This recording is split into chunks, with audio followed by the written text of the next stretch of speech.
Et nous allons aller un peu plus dans le détail de ce prêt européen avec vous, Philippine de Clermont-Tonnerre. Bonsoir. Bonsoir Estelle. Alors, en quoi consiste-t-il ce prêt ?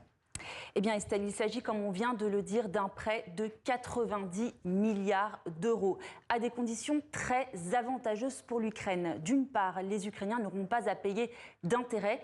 D'autre part, ils devront rembourser les Européens uniquement si la Russie leur verse des réparations pour les dommages causés par la guerre. À défaut, l'utilisation des avoirs russes pourrait de nouveau être examinée. Et où les Européens vont-ils trouver cette somme ? Eh bien, les Européens vont eux-mêmes devoir emprunter sur les marchés de capitaux. Les intérêts seront financés par le budget de l'Union européenne.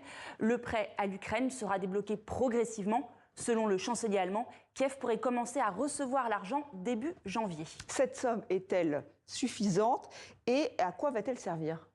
Alors, le prêt européen couvre les 2/3 des besoins urgents de l'Ukraine pour les 2 prochaines années. Ceux-ci sont estimés à 137 milliards d'euros selon le FMI.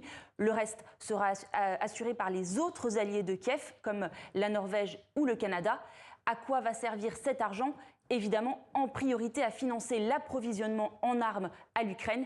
Il sera donc notamment injecté dans les industries de défense ukrainiennes, mais aussi sans doute dans les industries européennes qui soutiennent activement l'Ukraine. Merci Philippine pour ce décryptage.